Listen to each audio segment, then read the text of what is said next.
Hi there, ladies and gents that are watching the show. You know what time it is. It's Sunday, 4 p.m. and we have another great DKW show for you today. We're talking about the issue of finding love. Is it okay to be picky, ladies? Should you have high standards and fly solo for a while until you find your Prince Charming? Or should you stick out a bad relationship so you don't have to watch your EastEnders on the couch alone? Well, that's what we're going to be discussing on today's DKW show. But we do have more in store for you, so take a look at this clip. Is it better to be alone and single or be with someone and be unhappy?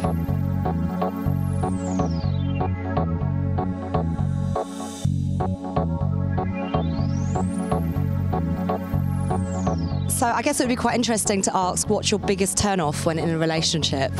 I started becoming very angry towards everyone around me because I would blame people and I would blame myself as well for the things that was happening at home. Hi ladies, it's Sunday again. We're all together on the sofa. How are you? I'm great. Good. You know, we're obviously never alone here on the couch. We do have some more people coming up on the show, some great guests. But ladies, are you picky or fussy? Is it okay to be picky or fussy? In certain areas, I would say yes, it's okay. Well, we're gonna, have a little nip and tick at your brains right now because we've got Parveen with us who's gonna go through some news pieces with us to help us find out whether or not we're fussy when it comes to our standards. So Parveen, let us know, what do you have for us? Firstly, ladies, tell me, would any of you consider yourself to be fussy? I want you to be honest. I want a red for no or a green for yes. Let me see your cards. Ooh. Yes, we have. There's only one that's not fussy. Wait, is it fussy? Well, red means that you're not fussy. Oh wait. You are fussy. They're all fussy. That's unanimous decision. We have our famous red card, green card game today. So yes, that was good practice. That was good practice. Good practice, girls. Okay, moving on to one of the articles. So, the pain must have been ridiculous. Sarah Harding reveals her thoughts on Cheryl Fernandez Versini's famous rose tattoo. She might have a few tattoos herself, but Sarah Harding, 32, sounds like she wouldn't have wanted to have been in Cheryl Cole's place when she had her famous rose tattoo inked onto her bottom. Oh God, the pain must have been ridiculous, she told the Sun's newspaper's TV magazine. But the former Girls Aloud singer who appeared in the band with Cheryl Cole for 11 years admitted she hadn't been in touch to talk to her pal about the meaning behind the design. When asked what was behind Cheryl's tattoo, Sarah told the publication, "I don't know, I haven't even asked. I can tell you what mine's mean." Sarah has a huge phoenix tattooed on her back and the positive mantra, "Don't be bitter, glitter." She also has no problems about going head to head in the ratings war as her show Tumble, on which she is a contestant, and the X Factor, which Cheryl is a judge, compete for the Saturday night top television slot. The blonde beauty quipped, "X Factor, what X Factor? Who knows if I'll tune in? Let's not talk about ITV, I'm a BBC girl these days." Ooh. Cheryl sat for 3 8-hour sessions to complete her now infamous derriere tattoo, but insisted she didn't find the pain too bad. The newlyweds said she was inspired to get the daring tat after falling ill with malaria. "After I had malaria, I had an exclamation list because life's just too short and the tattoo was on that list," Cheryl explained. So, ladies, would any of you be put off by someone's tattoo? Red for no or green for it doesn't matter? Let me see your cards, ladies. Ooh. Oh my gosh, we're unanimous. 4 reds. I mean, okay, you know what? So you are put off. Why would you be put off? My husband's got a tattoo, I've got to live with it. So you wouldn't be put off? No, I'm not put off. So you're green then? I'm green. I'm learning. You're going to be put. So your husband's got a tattoo? Yeah. And you're not put off at all? No, definitely not. Okay, ladies, how are you on this whole tattoo thing? Well, I think if I found the Mr. Right, whatever, If the tattoo was already there, what can I do? Yeah, he comes with the tattoo, doesn't he? Like, as long as he's not thinking of getting any more, that's fine. Okay. Yeah. Patricia? Okay. Yeah, like she said, if you meet someone and they already had a tattoo before they met you, what can you do? that's right. That's true. But if you met someone and that person decides, I want to tattoo your name on my arm or on my back, then it's definitely a no for me. I kind of agree with that. Yeah. I would. It's like, okay. No. I preferably no tattoos anyway, but that would be my preference, and we're going to talk about that more on the show. Am I being too picky? But yeah, I guess if he does come with the tattoo, then fair enough. But afterwards, more tattoos? There's laser treatments for that now as well, so Yeah, but what if could it's be an hidden option. and you really like this guy, and then it's later on down the line, you talk to him and he says, yeah, I've got a tattoo. What are you going to say? You're a no-no? Yeah, well, why didn't you let me know about it before? Because it's not something that you would think you need to discuss. You know, it's a lifelong thing that you've done, and when you have a child, even sometimes, and you're not even thinking about it. Oh, Jennifer might not like me anymore because I've got a tattoo. Or if it's of an ex. It's a fair enough point. But Parveen, let's go to the next news piece. Sure. So, I was mortified when they had to let out my wedding dress. A newlywed spurred into losing 8 stone after she became too big for the size 20 bridal gown. Vicky Jennings, 27, was 16 stone. She had to have her size 20 wedding dress altered to fit her, and when she saw the wedding dress pictures and decided to join Slimming Club, she learned how to cook healthy versions of her favourite foods. She loves walking everywhere with her children, and she's now lost half her body weight. A bride who was so upset about the way she looked on her wedding day photographs has now lost half her body weight as a result. Vicky Jennings, 27, had to buy herself a size 20 dress for her wedding to partner Dom.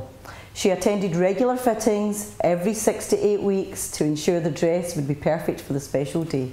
But just days before her wedding, the dress had to be let out a further 2 inches, leaving Vicky feeling extremely self-conscious on her big day. She then looked at wedding photographs and decided enough was enough and set about getting fit. So Vicky from Newton Abbot, Devon, joined a local Slimming World group and lost half a stone in the first week. Vicky piled on the weight, eating up to 5 takeaways a week and drank up to 5 cans of cola a day. She said, I was never really big as a child or anything.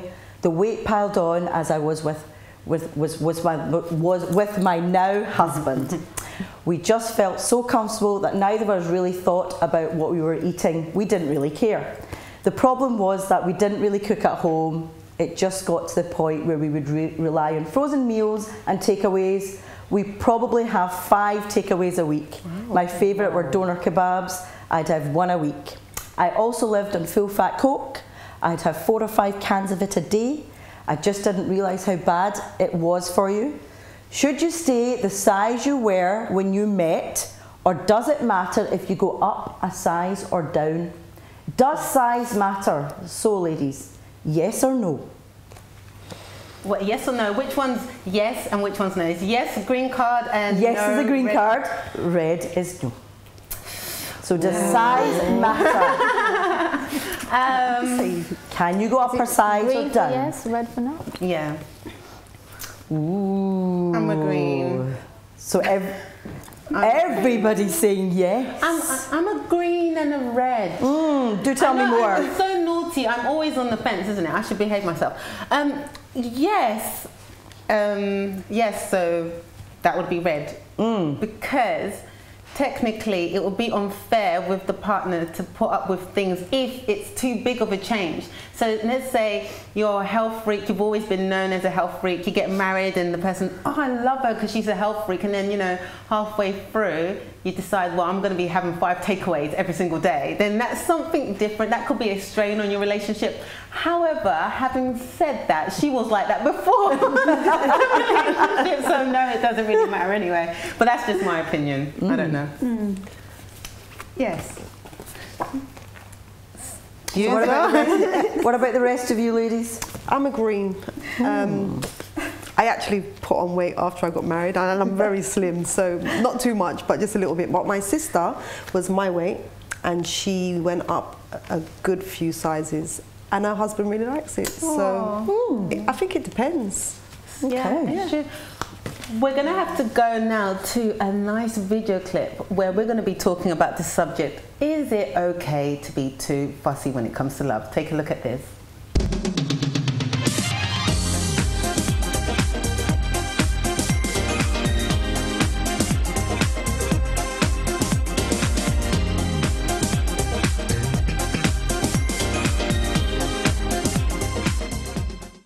Can you be too fussy when dating? Yes, you can be. Why? I think because people are looking like their dream person, so they've got this idea in their head. I think it starts from when you're young and you're playing with dolls and they want the whole marriage and the white wedding and everything, and they've got this idea of the perfect man because they watch things like... So too much, too fussy, like their Prince Charles. Doesn't really exist. I think they need to be realistic.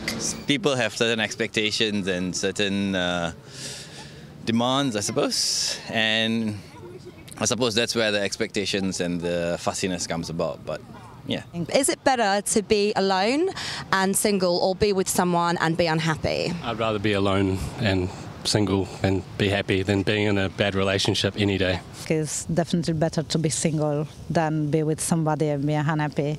That means you can't be by yourself, so it's really bad. It's really sad, really. It's far more important to be happy than together with someone and unhappy. If you're single, you're free to like anybody you want to, but you can also just be happy to be yourself. But if you're someone you don't like, Exactly, and when you're out partying, you don't have to worry about what you're doing and who you're speaking to. Or no, you're not like that, but you can just be yourself. Yeah, exactly, and don't worry about who you're talking to if he's getting jealous or anything. Yeah. A lot of my friends, even though they were unhappy with their partners, but they kept their relationship going because for them it was better to be with someone, just not to feel alone. And I think that's just wrong, and I don't agree at all.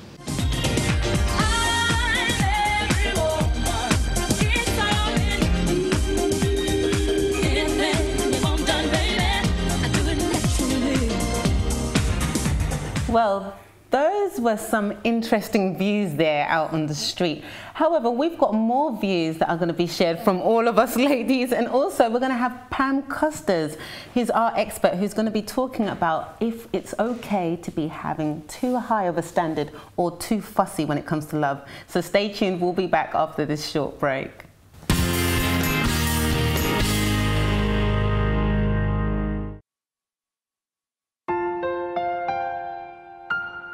They say that home is where the heart is, a place that should be filled with joy, security, happiness and memories. However, sometimes our own blood is the cause of most of our pain.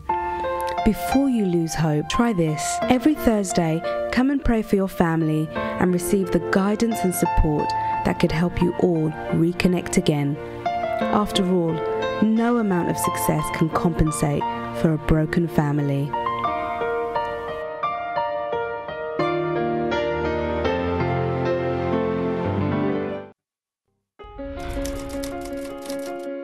When you marry, you don't do what you set out to do. You know, you get married, you set out to be happy, to live a happy life, to make the other person happy. You marry with this dream in your head, but you end up not doing it, and instead you do what you have always learned, what you have always seen your parents do.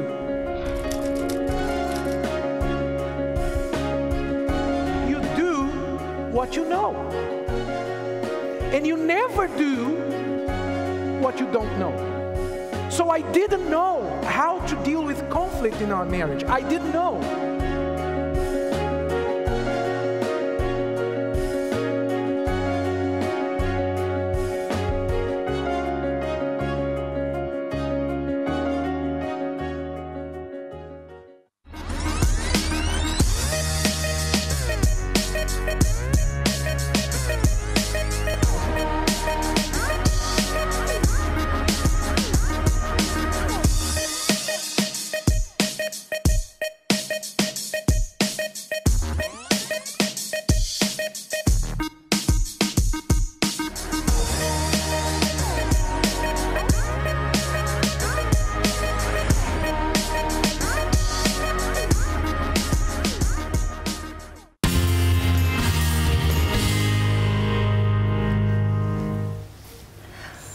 out on today's DKW show, we're talking about being too fussy in love, and we're not alone. We have the lovely Pam Costas with us. Hi, Pam. Hi. So nice to be back here. Yep, we miss you, and we love having you on.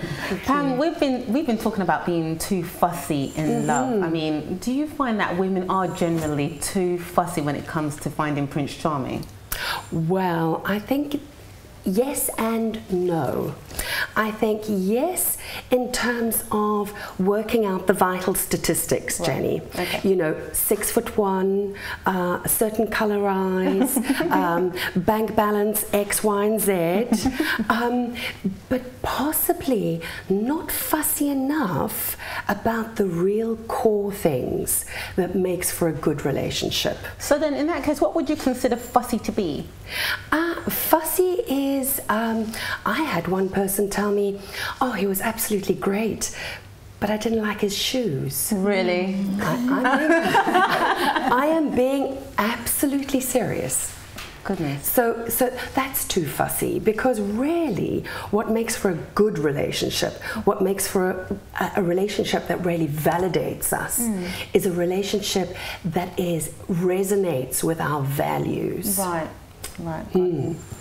Well, I mean, so what is it that you think we should be looking for? Good question. What we should be looking for is a relationship that makes our hearts sing.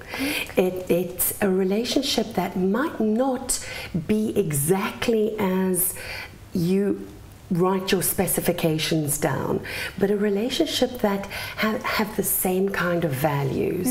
It's about finding out whether that person and you could really have a meaningful relationship. Yeah, so compatibility. So like, for example, take my case. Seeing as I'm single, what would you say for someone who's like me out there? What isn't important? Because like, I know you mentioned the vital statistics, but maybe someone might say, well, that's the law of attraction. I need to at least be attracted to the person. So what would you consider as not so important? What's not so important are the bits that I mentioned, the vital statistics. Right. But what is the bits? Sorry, you've caught me there. About what's not important. I think that it's about getting caught up with a certain vision. Jenny, if you think about a couple that you really admire, a couple who you think has got a good relationship, I will guarantee you that they didn't decide to stick together because of how tall he is, or whether she's got long legs, or how much money. But actually they connect for very important, deeper, meaningful reasons. Yeah. I think that's a good point. So how would, say, Jenny and Maria, who's single, know that it's settling time? They're actually looking for a future with this person. They've found qualities and they want to take it a little bit further. How would they know that they have got to that point? Yeah. I think that you'd know when you've got to that point when you realize that you can see a future with that person, when you can see that actually you could share your life in a whole range of ways. Right. Okay. Should you be fussier at the beginning of the relationship, or towards, I mean, once you've met the person, should you start being fussier now? I think that's a really good question. That's a really good question. I think that we need to, when we meet somebody new, we need to be open. Right. We need to see how the relationship develops, because we've all bought into the fairy tale notion that Prince Charming's going to rush into our life, knock us off our feet, carry us away, and there we go. And actually, sometimes it's the people it's a slow burn.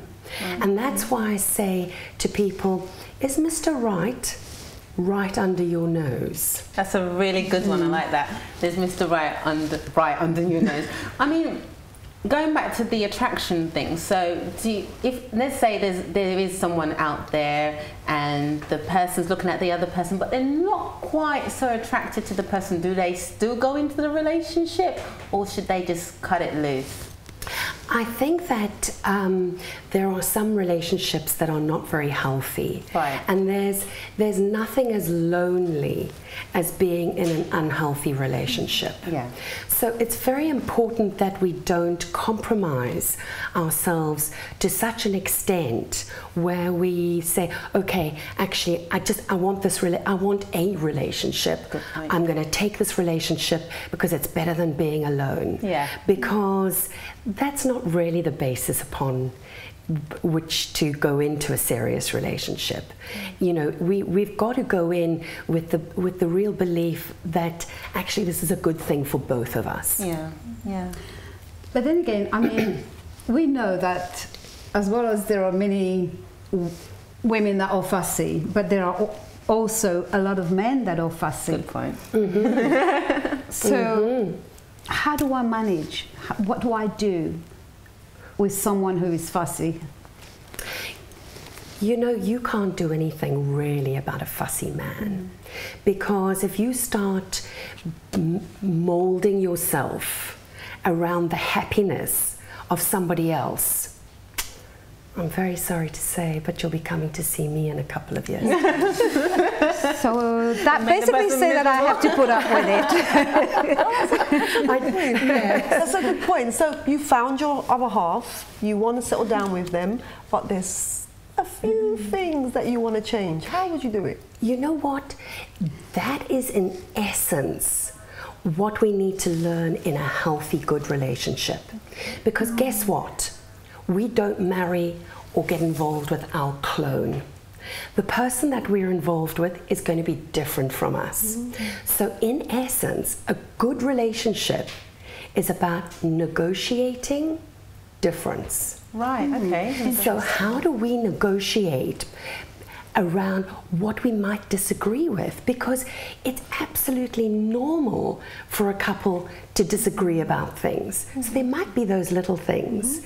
And in my experience, it takes a tiny little tweak to find that path forward. Could you give a practical example of that? I know, like Patricia and Diane, they're married. So, for example, if they wanted to tweak their respective spouses, how would they do so? Well, key, first of all, it's not about what I'm doing to you or what you're doing to me. It's what we are doing together for the relationship. So the relationship is like a dance. And if I keep on stepping on your toes, after a while you're going to be saying, ouch. And if your elbow is going to be nudging me, after a while I'm going to be saying, that's not very good. So really it's about saying, what is in the best interests of our relationship? And that's when we come to give and take. Because actually, I don't mind making a little shift, mini shift, that will impact in my relationship in such a positive way that actually I've got a good marriage going. So then how do you find that balance? Because it must be really hard to not be so imposing and tweaking, but then having to put up with a few bits and pieces here and there from your respective partners. So how do you find that balance? The balance you find on an everyday basis. So it's about not always putting our own needs before the relationship, and it's having putting our relationship before other things. Right. And that's really what it is. It's about saying, this new job, is this going to impact on my relationship to such a degree that it's going to cause harm to this relationship? Is the fact that I want to go to Pilates 7 times a week going to be good for my relationship? And you know what? Whilst it might sound a little bit self-conscious talking about it in that way, actually when we start putting our relationship first, it starts falling into a good rhythm. Because we're not only doing that, our partner's doing it as well. So it's not just us. This is a two-way street. And as a relationship expert, you must have spoken to lots of couples. Were there any that you thought maybe these ones are beyond redemption? That's a good question. I like to believe that nothing is beyond redemption. Right. However, if one of the members of the couple are not prepared to make any shifts or changes, and you're talking about a really abusive relationship or a relationship that really is causing a lot of harm to both of them, then possibly that might be the sad moment. But in my experience, when a couple is brave enough to come into my room and talk about their relationship, I know that they're prepared to make some changes. Yeah, of course. Where there's a will, there's a way, right? Absolutely, absolutely. Well, you know, just before we do go into a break, what practical tips could you give to the singles out there when they're going out on dates on what they can spot out, what they should or what they shouldn't do when they're dating so that they don't become too fussy? Okay, it's to not get caught up on the minor details. Minor details as in? Pair of shoes. Right. It's not getting caught up with those things. Right. It's trying to find out a little bit about the person's values. Do their values kind of talk to your values? And the other thing, which I think is a tiny little tip, watch how they treat the waitress or waiter that comes to the table. Why do you say that? Because if they treat them in a respectful way, chances are that's the kind of person they really are. Right. That's interesting. Very good point. Very good point. And finally, last one, what tip would you give to the married ones, those or who are in a relationship or a long-term relationship and they want to not be so fussy? Well, it's to constantly ask yourself, is this good for my relationship? And when it's my relationship, it's not just me, it's me and my partner. Is this, if by doing this small thing, which maybe isn't top of my list of wanting to do perhaps, but it will impact in a positive way on my relationship, actually it's a win-win. Because if my partner's happy, he's going to be giving more to me and I'm going to be giving more back. That's it, yeah. So it's keeping an eye on the relationship as opposed to just about me. Brilliant stuff. That's great. You are absolutely fabulous. Ladies, I'm sure you've got some tips there. Definitely. But you know, we're going to go for a quick break, but we'll be back with Denise Phillips, who's going to be talking to us about date on a plate. So what you can do to spot if he or she that you're going out on a date with is too fussy when it comes to meal time. You don't want to miss this one, ladies and gents, so stay tuned.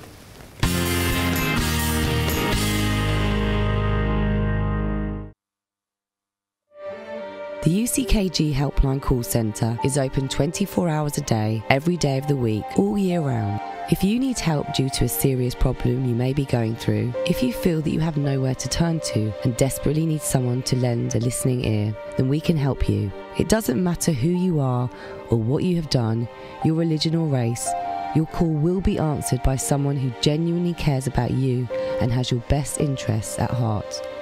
We also arrange home visits for the housebound and hospital visits for anyone in great need of kindly human contact. Whether it is simply information you want or desperately need someone to talk to, we're here for you on 0207 686 6000.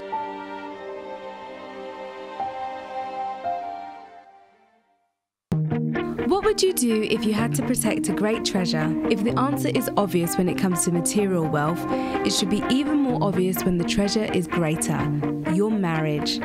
In Bulletproof Marriage, the couple Renato and Cristiane Cardoso offer solid guidance to those who appreciate the value of their relationship and want to shield it against the risk of divorce.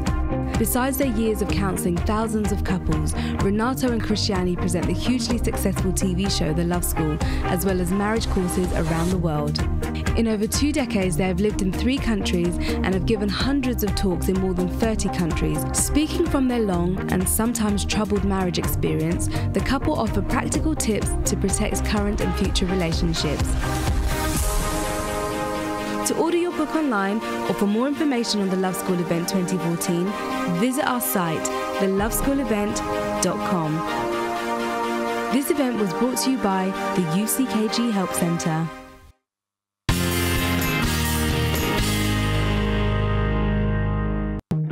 What would would you do if you had to protect a great treasure? If the answer is obvious when it comes to material wealth, it should be even more obvious when the treasure is greater: your marriage. In Bulletproof Marriage, the couple Renato and Cristiane Cardoso offer solid guidance to those who appreciate the value of their relationship and want to shield it against the risk of divorce. Besides their years of counselling thousands of couples, Renato and Cristiane present the hugely successful TV show The Love School, as well as marriage courses around the world.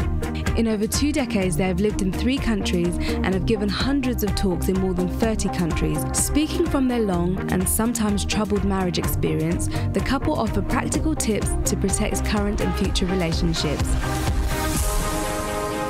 To order your book online or for more information on the Love School event 2014, visit our site, theloveschoolevent.com. This event was brought to you by the UCKG Help Centre.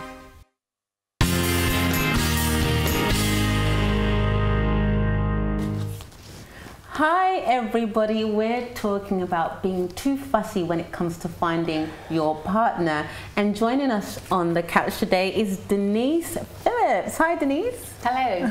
I love your dress, by the way. You look absolutely gorgeous. Stunning, stunning, stunning.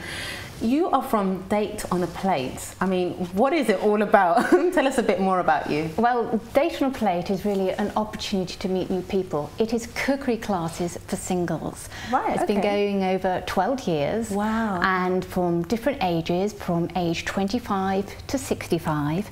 And every week, every Sunday evening is a different food theme and age band for 10-year age bands. Wow. And it works. Because I care.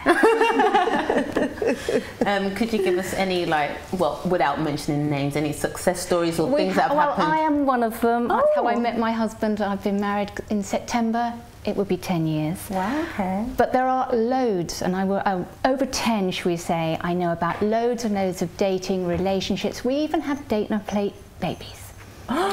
Wow, okay. Wow. Ladies, in the right order. Oh yes, obviously. Ladies, any questions do you have for our lovely Denise before we go into these dishes that we can see here on our table? So the statistics are higher than not when people meet, is it? How does it work? How do they get to know that you're there? How do they know about Date on a Plate? Yes. Well, I have my own website, so dateonaplate.net. I also advertise. I have quite a big database. I've been running cookery school now for over 20 years, and I write quite a few cookery columns.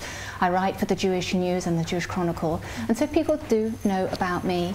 Okay. And more to the point, if you do anything for over 12 years, people talk and they network and they had a good time and they tell their friends and their family.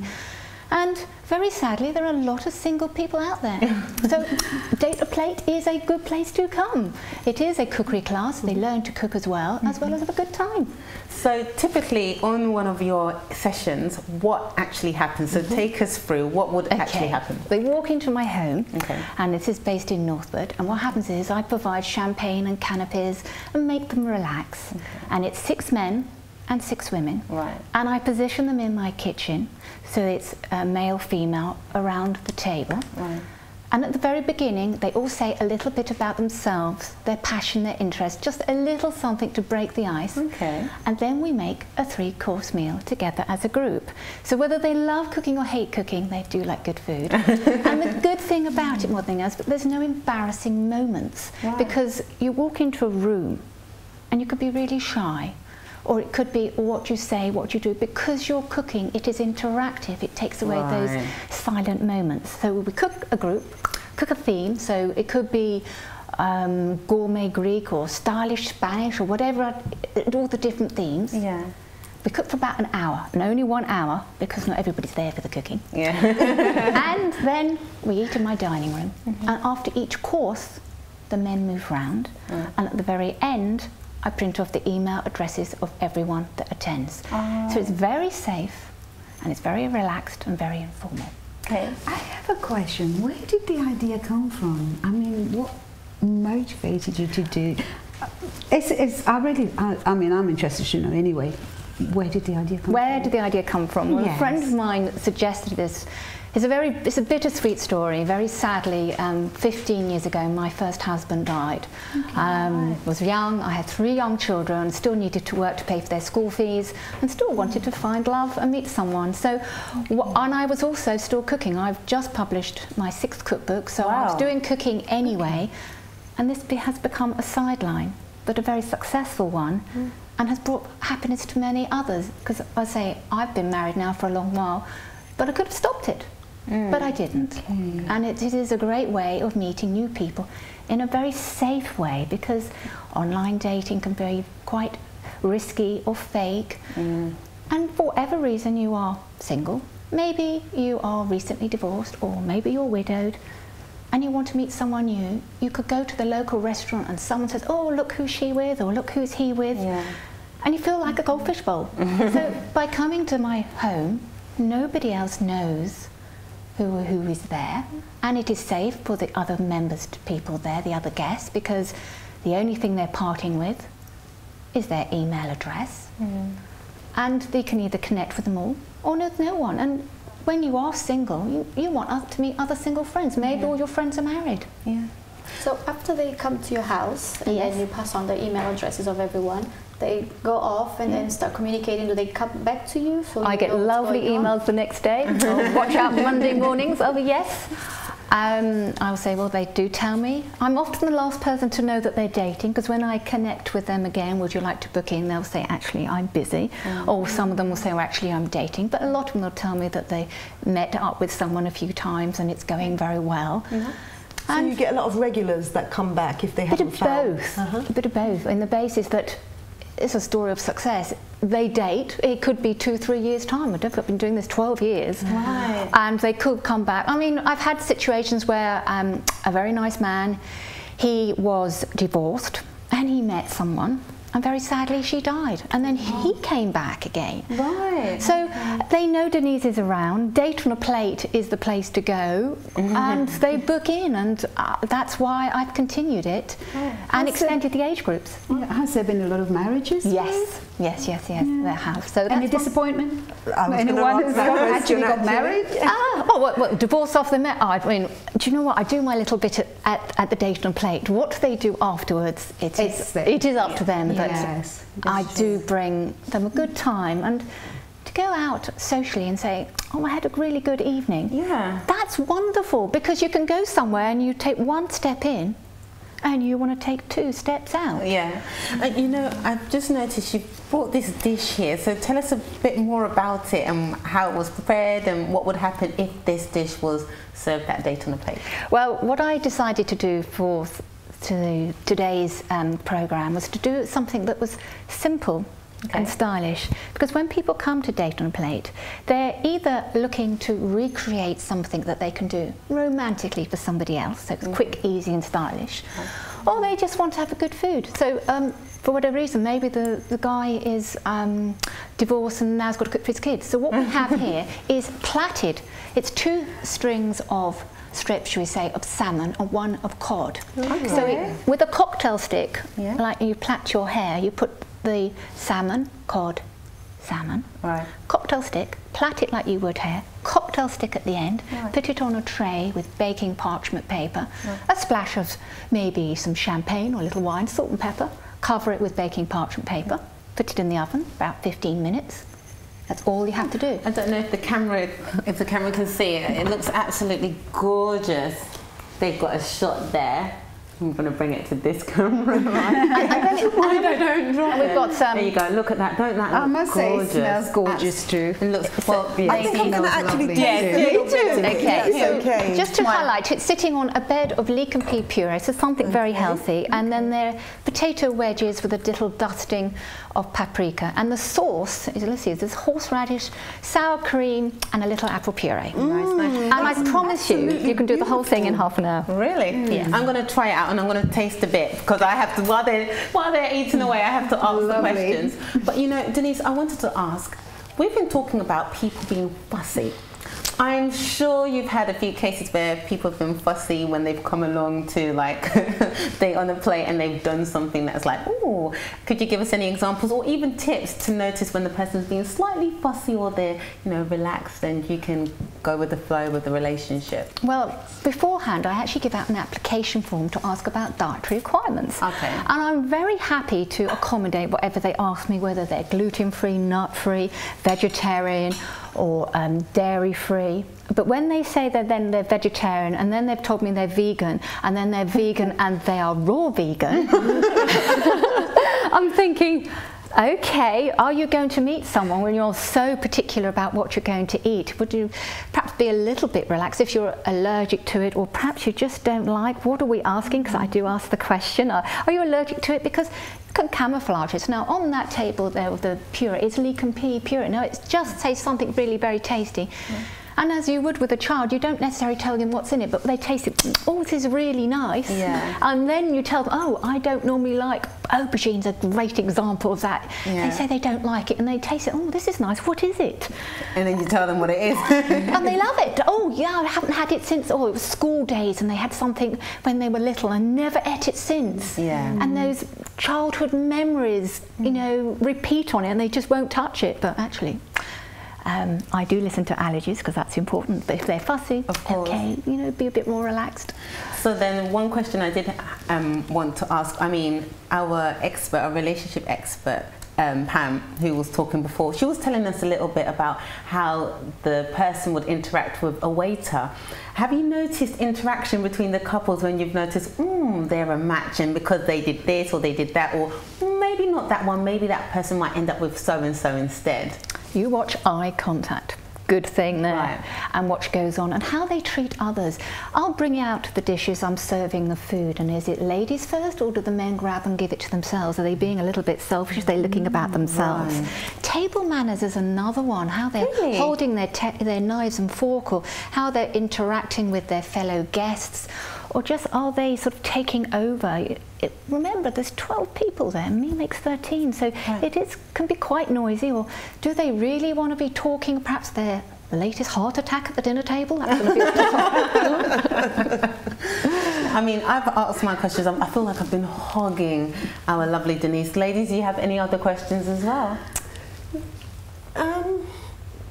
What's the most popular dish that comes out of your cookings for the couples? Like, for me, I like a lot of seafood, and my husband also likes that. So I know that we have that in common, and we can relate to that kind of dish. What's your most popular dish? Well, I do different themes, so I actually control what themes, and some people actually don't like too spicy food, so they actually will ask me what's on the menu, and I think what people prefer chicken than fish. There's more people that are a little fussy on that aspect. And I don't cook red meat that much. Firstly, more people tend to say, well, I don't eat red meat. But also, you remember, we've only got an hour to cook, and red meat takes a lot longer. Can you tell a person by the food that they eat? No. I don't think so. Well, you know, it's been absolutely brilliant having you on, Denise, and obviously we'll put some more information about you on our website and so on. Thank you for bringing the food. It's absolutely gorgeous. It's not going to go to waste. We're going to probably bang it in the microwave afterwards, but we are going to be going to a short break, and then we'll be back with our final tips and conclusions.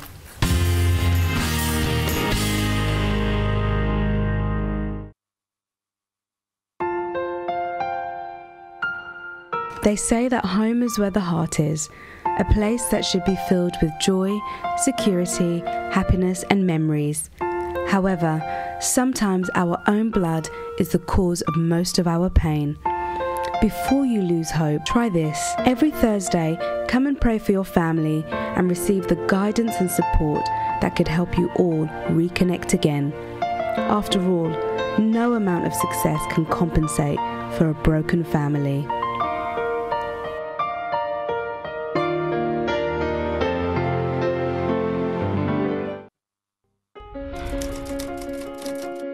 When you marry, you don't do what you set out to do. You know, you get married, you set out to be happy, to live a happy life, to make the other person happy. You marry with this dream in your head, but you end up not doing it, and instead you do what you have always learned, what you have always seen your parents do.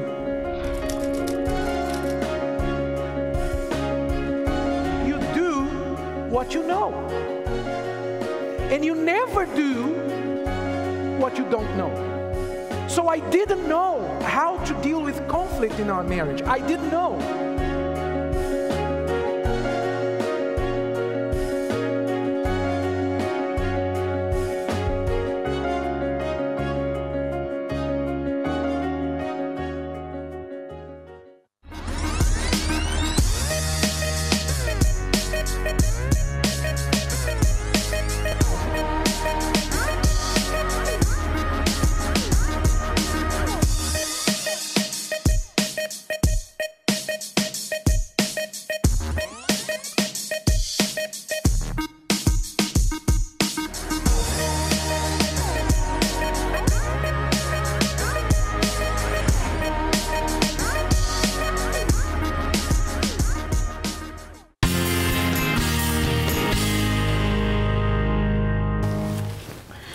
So we've been talking about being too fussy when it comes to picking out your perfect partner.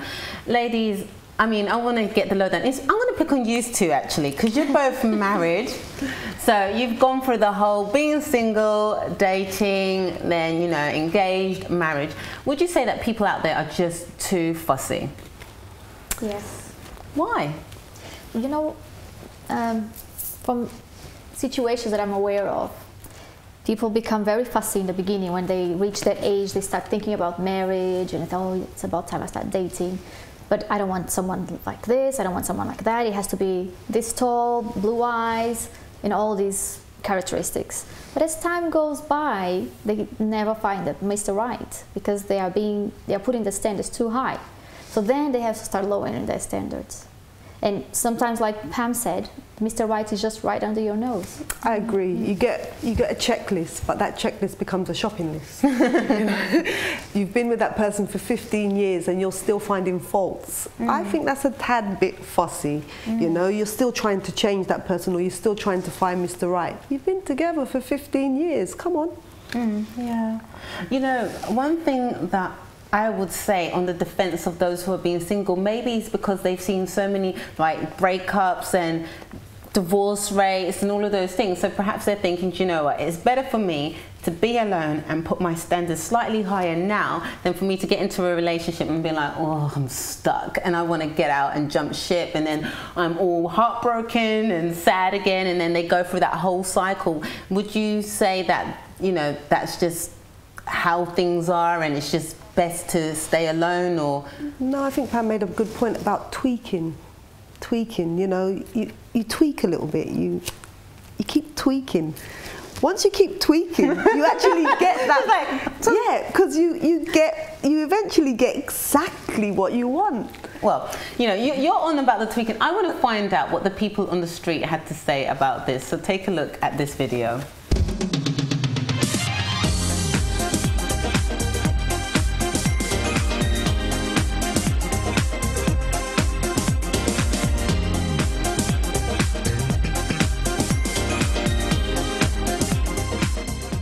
We would like to know your worst dating experience. Worst dating?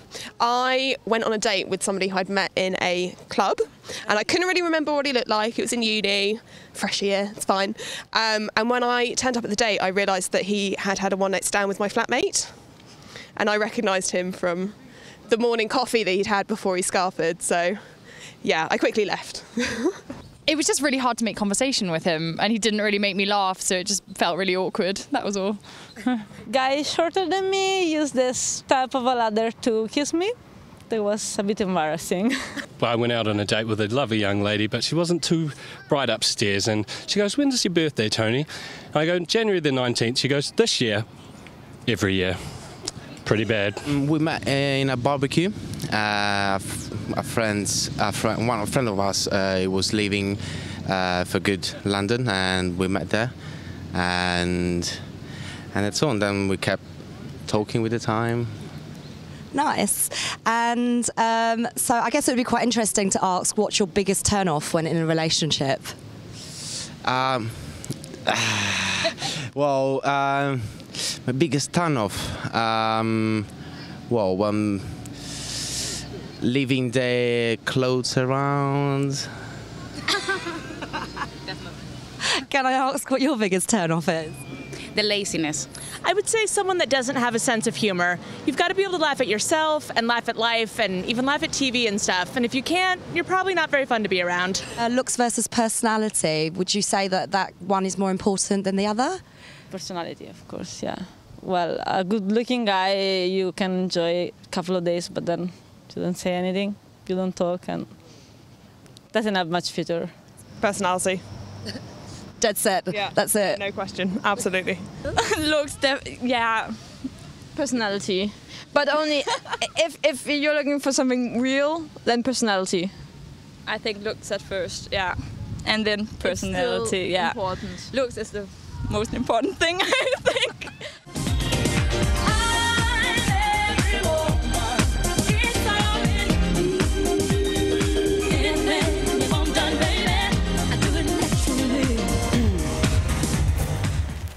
Thank you, Jennifer Long, for going on the streets for us. That was quite interesting. We had some diverse views there. I mean, ladies, what would you have to say about the whole topic overall? Because I know we're giggling and we're having a bit of a laugh, but this potentially could be the reason why some people are still single. So, yeah, I mean, if you've dated a few times, like you've had a date, you don't like that person, you've had a date, you don't like that person, and it's a continuation, maybe you should start looking at yourself, not at the other person, because maybe there's something that's a bit wrong with you. Yeah. What tips or advice would you give to those who are out there? What would you personally say? When I first met my husband, the first thing I said to him was, I'm just going to be myself, because I can't fake me. So I was just going to be real, and when I'm real, people will know, you know, they know the real you, and they're going to know if they like you or not. So, you know, 5 months down the line, they saw something the first month and they're like, this is not what I saw 5 months down the line. You know, it's fake, it's not real. So be yourself. But I think that is why, you know, before you know, a couple get to the stage of getting married, it's very important to get to know the person, even if it means, you know, a longer engagement, dating, really getting to know the person, because you know, once you're married, I mean, people change, people change, you know, everyone has to have their standards and things like that. But for me, I mean, it's very, very important for that kind of like, get to know the person, get to know about them, get to know their habits, you know, because once you're married, what are you going to do? Divorce him because he's slurping, you know, when he's drinking his tea. Yeah, but sometimes you find your partner, and the thing that you like about your partner, when you get married to your partner, you end up hating the thing that you liked about your partner. That's what I mean. That's more reason why you need to get to know the person first before you actually get married. You know, I mean, for me, I believe it's very important. You know, it doesn't matter, even if, you know, you have to date for a whole year before you actually put the ring on the finger. I mean, really, you need to. For a whole year. Some people take 5 years. I mean, you do need to have that dating, you know, that dating period, because I mean, but having said that, Jennifer, we do get people that, you know, 6 months down the line and they're getting married. I'm not disagreeing, but it's just that when you said 1 year, it's like some people, they take even longer than the 1 year because they are too fussy and they're in that. Not that I'm saying you should get married within 1 year, I'm not saying that, but sometimes they end up in a relationship for perhaps 5 or 10 years because they're still in that, maybe, then maybe not. And these are the people that miss out, and they end up being single for the rest of their life because they've been so fussy for so long. Oh, he's not quite right, he's got off the wrong shoes on, or oh, I just don't like the way he wears that shirt, or, and then they end up being single. I think Maria is right. There are certain things where you can compromise.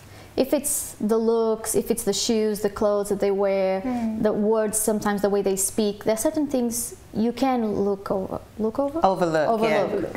But there are other things that you can't, which is your character, your personality. So it's better that you get to know the person really well. Sometimes even put the person to the test. Yeah. So you see what their reactions will be and what they're gonna, how they're gonna act towards the situation. Yeah. But if it's something that you can overlook, then you can make compromises. It doesn't mean you're gonna be settling down for less than what you want. Yeah. As long as you are happy, and because I'm sure I'm not perfect either.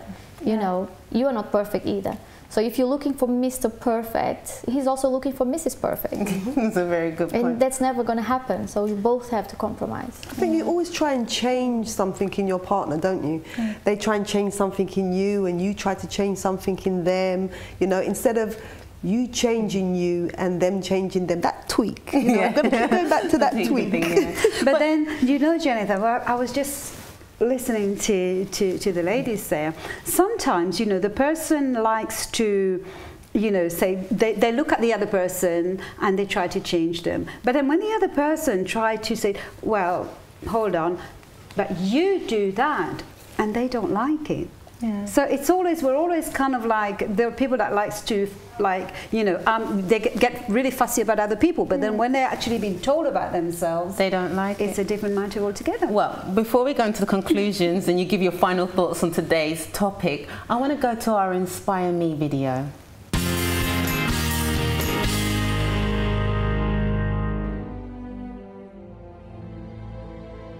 I enjoyed my childhood.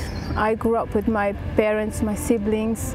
I thought it was really fun, but there was a time when things started to get a bit out of hand in between my parents. There was a lot of, there was some arguments at home, which that made me very, very sad many times. And I grew up with those images in my head for some time. As I grew up, seeing the arguments, seeing the divisions sort of at home, it started making me depressed. I started becoming very angry towards everyone around me because I would blame people and I would blame myself as well for the things that was happening at home. I was not able to sleep anymore. I couldn't sleep anymore. I had insomnias. I had really bad depression.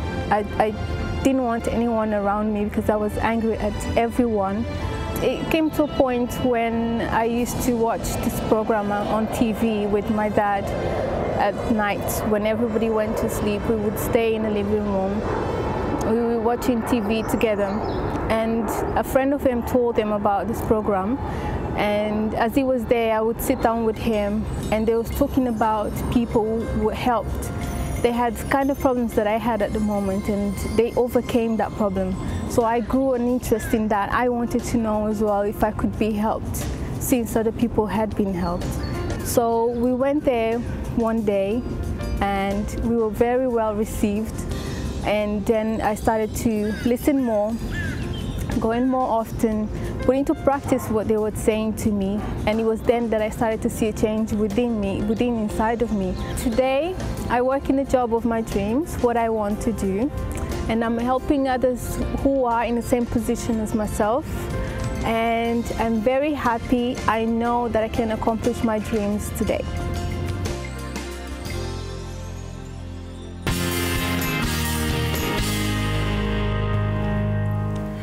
That was a lovely video. I mean, ladies, we've only got a short time to conclude. Any final thoughts? I'd say don't throw it all away because he's too tall or too short. Yeah. He could be the man of your dreams. I mean, you know, to conclude, I think it's okay to have standards. By all means, everybody should have standards, but you shouldn't have it so high, like what we've been saying, that you overlook someone who could potentially be the perfect partner in front of you. And then another thing as well, if you keep it too long, that list that you have that is so long, you will end up compromising on it anyway. So there's no point in doing that. Ladies, we've had a fantastic show today. I really enjoyed it. I loved Denise's meals. You know, it was absolutely great. And Pam, you were fab as usual. We've had a fantastic show. Really enjoyed it. Excellent, yeah. You can also send your comments to comments@dkw.me if you want to talk about any topic in particular. And we thank you for watching. Have a fantastic Sunday. Take care.